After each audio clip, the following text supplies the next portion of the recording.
We have to be willing to be converted in the ways of our thinking, the whole of our thinking, how we see things, how we understand things. We have to be converted. That's what repent means. Repent means be converted, turn around, go a different way.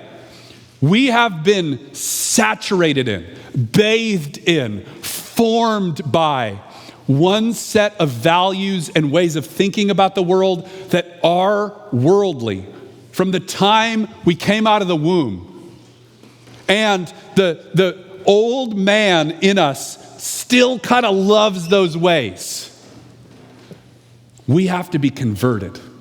We need the Spirit of God to point out things in our lives and go, I want that one. I want that one. I want that one. I want that one. We have to ask the Lord for the grace to say yes. And I think that happens in several ways.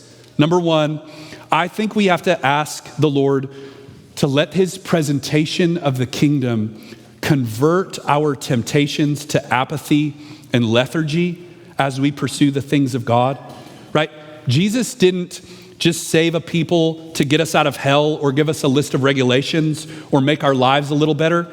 Jesus came to redeem a royal priesthood, a priesthood of kings and queens unto God from every tongue, tribe, people, language, so that we would be invigorated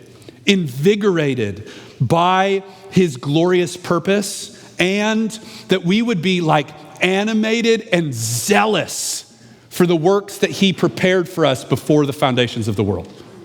That's why God saved us. He prepared works for us that we are to walk in, and we see throughout the New Testament. Be zealous for them. Be passionate for them. We need the kingdom to confront our small views of the world and what God's at work doing, so that all of those places where we are just apathetic and bored and lethargic would be woken up. God, I want that. I want that. Second, we have to let Jesus' presentation of the kingdom convert our own temptations to minimize the work of God in our own lives, in our families, our vocations, and even in our surroundings. Often the church is tempted to siphon off parts of our lives or our pursuits, thinking the gospel doesn't speak to those areas. Again, there's not an inch of your life where Jesus doesn't say, that one's mine. That's mine. That's mine.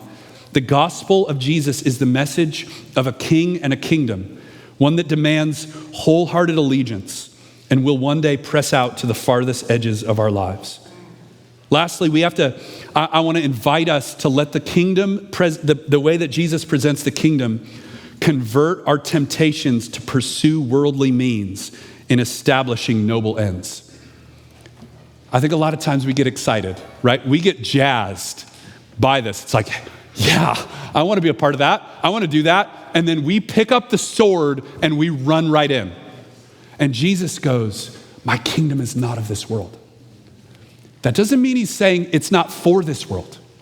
He just says the way that it's going to be established is not of this world. He's telling Pilate in that moment, what does he say? If it were of this world, what would be happening? My disciples would be out there fighting right now, and we would be trying to overthrow your power. He goes, do you want to know how I'm going to overthrow your power? I'm going to let you beat me and flog me and hang me up in front of the world as a condemned criminal so that I can give my life freely for the sake of the world. Because my kingdom isn't like the worldly kingdoms.